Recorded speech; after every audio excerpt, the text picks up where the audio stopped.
Ya hablamos de la primera parte de los estatutos, es quién es y qué hace. ¿Qué hace el objeto social? Conectar las actividades meritorias. Súper importante estar conectado ahí porque es lo que nos marca el paradigma de que nos aprueba el régimen especial. Siguiente parte de los estatutos, lo que nos define la administración. He sido súper redundante en el tema, pero es muy importante. Es una persona jurídica, pero como es una ficción, alguien tiene que materializar su voluntad. ¿Y quiénes la materializan? Los administradores. Principal agente. Estamos hablando de los agentes, ¿listo? De los que administran un patrimonio que no es de ellos, pero son los que materializan esa voluntad. Lo, lo, lo voy a explicar de forma jerárquica, porque es como tradicionalmente se maneja.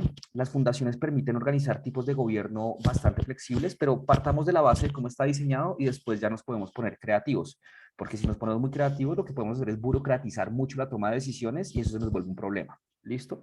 Entonces, en jerarquía, primero, en la punta de la pirámide en la jerarquía de toma de decisiones están los fundadores. Voy a hacer una analogía como si, por ejemplo, fueran los accionistas. Solo para ejemplificar, no quiero que nos vayamos a confundir ahí, pero es como para ir aterrizándolo acá. El máximo órgano de dirección son los fundadores. ¿Listo? Los fundadores son los que conforman la Asamblea General. La Asamblea General es el máximo órgano, es el paralelo a la Asamblea de Accionistas, es el máximo órgano de dirección, donde su principal función es elegir la junta directiva, si se va a tener junta directiva, con la lógica de que, y aprobar los estados financieros y aprobar básicamente el ejercicio de gestión administrativa que se hace. Entonces, la Asamblea General tiene la función de nombrar a la junta directiva y si no tiene junta directiva, de nombrar al representante legal. ¿Listo? Es la que materializa el poder político, a final de cuentas, dentro de la fundación. ¿Quiénes conforman la asamblea? Los fundadores. Y los fundadores le pongo un asterisco porque los fundadores no siempre son los que la fundan, sino que progresivamente se pueden ir sumando otros fundadores que van a ser los que van a ser esos miembros de la Asamblea General. ¿Listo? ¿Cómo se integran nuevos fundadores? Lo decide la misma organización de cómo se van a ir sumando estas nuevas personas que van a tener esa categoría, que van a ser el máximo órgano de poder político dentro de la organización. La Asamblea General nombra la junta directiva y si no tiene junta directiva, la Asamblea General es la que nombra al representante legal. El representante legal es básicamente el que ya materializa la ejecución y el que compromete el patrimonio de la organización. Básicamente eso es lo que hace un gerente, ejecutar la planificación, hacer la planificación, desarrollar la estrategia, ejecutar, y es el que pone la cara para toda esta ejecución. Y la Asamblea General es el que está detrás técnico, esto lo estoy hablando desde la perspectiva jurídica porque administrativamente se mira desde otra perspectiva. Normalmente la lógica es que la asamblea y los fundadores estén súper involucrados en el desarrollo de la estrategia y de la ejecución, pero jurídicamente la asamblea general lo que tiene que hacer es supervisar lo que está haciendo el representante legal y si es junta directiva, la junta directiva. Hablemos de la arista cuando hay junta directiva. Entonces, la asamblea nombra una junta directiva y esa junta directiva, la regla general es la que pone al representante legal. Y la junta directiva lo que hace es estar acompañando la gestión del representante legal para buscar que se potencie, pero también para controlarla.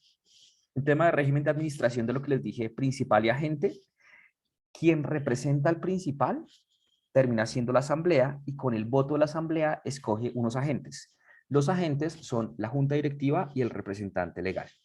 Esto está en un capítulo específico de los estatutos donde se nombran específicamente si se va a montar juntas, se crea la junta, se puede dejar para que se no cree un documento paralelo, pero lo mejor es que quede ahí montada directamente en los estatutos. Si no hay necesidad por gobernabilidad de crear junta directiva, entonces ahí viene la pregunta de, bueno, ¿cuándo sí o cuándo no crear junta directiva? Eso depende del tamaño de la organización. Una organización chiquita no tiene necesidad de tener junta porque lo que hacemos es burocratizarla. La misma asamblea puede hacer el rol de junta para nombrar representante legal. Todo lo que sí va ahí es el nombramiento del representante legal, porque el representante legal es el desde ese momento comienza a comprometer el patrimonio de la organización. Entonces, en los estatutos hace los nombramientos del representante legal, puede haber todos los representantes legales que uno quiera, pero por practicidad es tener uno principal y uno suplente. ¿Cuál es el rol del suplente? Materializar la voluntad cuando no está el principal, ¿listo? Entonces yo les recomendaría tengan uno principal, hay que tenerlo, hay que tener uno, por lo menos uno, no puede haber constitución sin que haya un representante legal, pero por si acaso está bueno tener uno suplente en caso de que exista alguna ausencia o se tenga que hacer algún trámite y el representante legal principal no esté, ¿listos? Por un tema de diligencia. Se nombra en los estatutos y se tiene que hacer la aceptación del cargo en los estatutos. Eso es la administración. El patrimonio. Esta persona jurídica, como tiene patrimonio, hay un capítulo en el que básicamente se dice el patrimonio va a estar compuesto por X. Normalmente hicimos un aporte de X plata, entonces el patrimonio está compuesto por 1.000.000 de pesos. ¿Qué lo aportaron los fundadores? Los fundadores están sacando de su patrimonio un activo, que en este caso sería efectivo, para pasarlo al patrimonio de la fundación que se está creando. ¿Listo? Sale del patrimonio X al patrimonio Y, y ese es el patrimonio inicial. Y a partir de ese patrimonio inicial es que se da ya toda la dinámica financiera a través de los ingresos y los egresos que comiencen a darse. ¿Listo? Tema de transformaciones. Las fundaciones tienen unos fenómenos. Básicamente, yo puedo coger una fundación X y fusionarla con la fundación Y. Entonces, lo que hace el capítulo de transformaciones es autorizarme para que en un futuro, si estratégicamente veo la necesidad por X o Y razón de fusionarme con otra fundación, los estatutos me dejan el capítulo abierto para que yo lo pueda llegar a hacer. Se nos pueden ocurrir 20.000 escenarios, pero piensen que es básicamente, así como ocurren las fusiones empresariales, las fundaciones también se pueden fusionar, cuando estratégicamente se considere. Este es un capítulo que los estatutos está diseñado para que en el momento que sea necesario se pueda realizar. ¿Listo? Liquidación. Entonces, si vemos esto, se dan cuenta, es como quién es, qué hace, cómo se administra, qué es lo que está administrando, qué es el patrimonio, qué fenómenos puede pasar con ese patrimonio. Y está el caso de, bueno, ¿y qué vamos a hacer en el momento en que se muera? Porque es una persona jurídica, pero a final de cuentas, así como nace, puede morir. Las fundaciones pueden durar tiempo ilimitado, pero hay muchas variables que pueden llevar a el escenario en que se tenga que liquidar, en que tengamos que, pues, en que se tenga que cerrar la fundación. ¿Qué pasa? ¿Cuál es el fenómeno de cerrar la fundación? Que básicamente el patrimonio que existe ahí se tiene que liquidar, y lo que puede suceder en esos escenarios es que ese patrimonio se le done a otra fundación que esté en línea con lo que nosotros estamos desarrollando, o si no, básicamente esos recursos terminan en el ICBF. ¿Listo? Algo clave que es la diferencia más importante cuando lo estamos aterrizando en el escenario de diferencias con sociedades comerciales. Cuando una sociedad comercial se liquida, ¿qué pasa? Se le paga a los acreedores y el remanente se reparte de acuerdo a la participación que uno tiene a los accionistas. Entonces, si yo soy accionista de una sociedad y la liquidamos, pagamos las deudas y la plata que quedó me la entregan a mí. ¿Listo? Así funciona la liquidación de las sociedades. ¿Qué pasa con las liquidaciones de las fundaciones? No pasa eso. Esa plata que queda tiene que ir a otra fundación, o si no, termina en cabeza del Estado. Nunca termina en cabeza de los directivos. Y el tema de solución de conflictos. No son relaciones humanas, y en todas las relaciones humanas siempre está el riesgo de conflicto, y el derecho, a final de cuentas, es una herramienta para solucionar el conflicto. Y lo que hacen los estatutos es hacer un marco que nos permita también hacer la gestión administrativa y también ver cómo solucionamos conflictos. En el capítulo de solución de conflictos podemos definir de qué forma vamos a escoger el espacio, o sea, básicamente la plaza donde vamos a ir a solucionar los conflictos. Normalmente en Colombia y en el mundo existen dos. Nos vamos por la ruta institucional.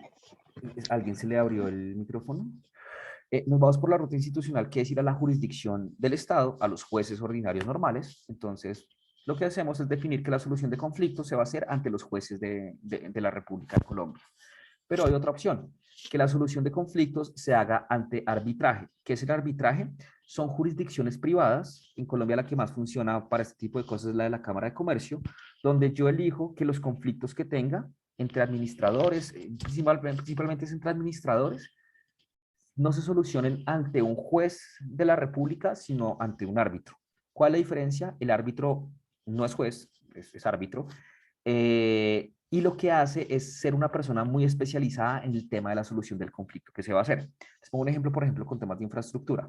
Cuando hay un conflicto en temas de decisiones de infraestructura, se suele elegir el arbitraje, porque un ingeniero muy senior seguramente va a tener un mayor criterio para definir dónde está el escenario de responsabilidad que si se le deja a un juez de la República, donde su conocimiento está en temas jurídicos. Entonces, el arbitraje se suele hacer para tener jurisdicciones privadas donde nosotros ponemos las reglas de cómo vamos a escoger a ese árbitro. Entonces, normalmente lo que se hace es que la Cámara de Comercio tiene una lista de árbitros, uno elige la jurisdicción arbitral de la Cámara de Comercio de Bogotá y de ahí se seleccionan ciertos árbitros. Los árbitros de la Cámara de Comercio de Bogotá son abogados o especialistas en ciertos temas que se escogen para que se solucione eso. Básicamente. ¿Siempre tienen que existir los cuerpos administrativos que están en la diapositiva o pueden ajustarse a las características o estilo propio? Segunda, un fundador puede ser parte de la junta directiva o ser representante legal. A las dos primeras, que al final de cuentas se puede diseñar, la voy a simplificar en una, ¿se puede diseñar el gobierno? Sí, el gobierno se puede diseñar.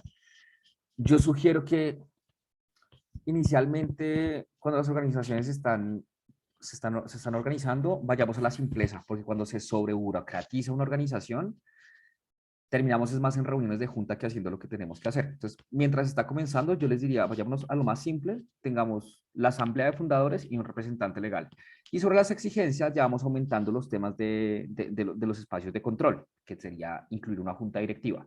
Entonces, la respuesta es sí, se puede diseñar. Mi recomendación es, vayámonos a lo que ya nos da la ley y los estándares estatutarios desde la simpleza para la toma de decisiones. Cuando una organización está creciendo, se tiene que mover rápido y tomar decisiones, obviamente con un balance de control, pero no se puede burocratizar en que tenemos sesión de junta todas las semanas, porque si no, ahí vamos a tener es como un freno burocrático que nos va a frenar y que en ese momento lo que necesita la organización es que la gente esté en campo trabajando y posicionando la organización.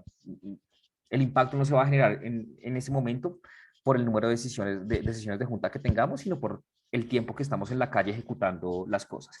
Y a medida que se va madurando mucho más el proyecto, ya vamos creando otros escenarios de gobernanza mucho más sólidos, de acuerdo a las exigencias que nos está demandando la misma organización. Lo importante es que eso quede en los estatutos para que nos prevea todos esos ciclos de maduración en la administración que se están dando. Les pongo un ejemplo de lo más básico. Hay gente que crea una fundación, ella es el fundador y esa persona es la misma representante legal. O sea, tengamos eso en la cabeza como de, eso es lo más básico. Por lo que veo, las dinámicas en las fundaciones territoriales no van a funcionar así. Van a haber varios fundadores que se tienen que organizar en el tema de la toma de decisiones, pero ese espacio de toma de decisiones se puede dejar en la asamblea. Si ya vemos que el proyecto desde el principio fue muy grande y un compromiso de administración de recursos, porque es que tengamos en cuenta algo, estamos hablando de la administración de recursos de un tercero. ¿De cuál tercero? De la fundación. Esa plata no es nuestra, esa plata es de la fundación. Entonces, sí es importante que tengamos los mecanismos de control y toma de decisiones correspondientes. Yo les recomiendo la simpleza desde el principio y que a medida que se va madurando el proyecto, vamos creando espacios mucho más sólidos. La necesidad de la junta directiva e incluso en un futuro se pueden crear comités de administración específicos para ciertos temas.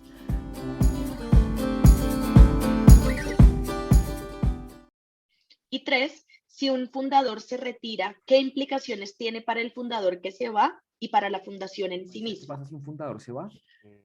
No hay ningún problema, se puede ir, básicamente está dejando su silla y las consecuencias de irse para el fundador, o sea, en principio no es ninguna diferente a que ya no ocupa una silla de un voto político que tiene dentro de la fundación, pero, o sea, si se han cometido actos que afectan la integridad del patrimonio o han sido delito, pues ahí sí ya es la consecuencia que tiene cualquier persona que excede los límites que tiene autorizados por la ley. Listo, pero en principio no hay ninguna consecuencia. Pero ¿qué pasa si se queda sin fundadores? La asamblea puede entrar en causal de liquidación porque se nos acabó el último órgano de dirección. Entonces, uno lo que hace es prever que siempre haya alguien en la asamblea. O sea, aquí le ponemos la etiqueta de fundadores y les expliqué, no implica que tenga que ser fundador desde el principio, pero sí siempre tiene que haber un máximo órgano de dirección. En el momento en que se quede sin fundadores, nos toca liquidar la fundación.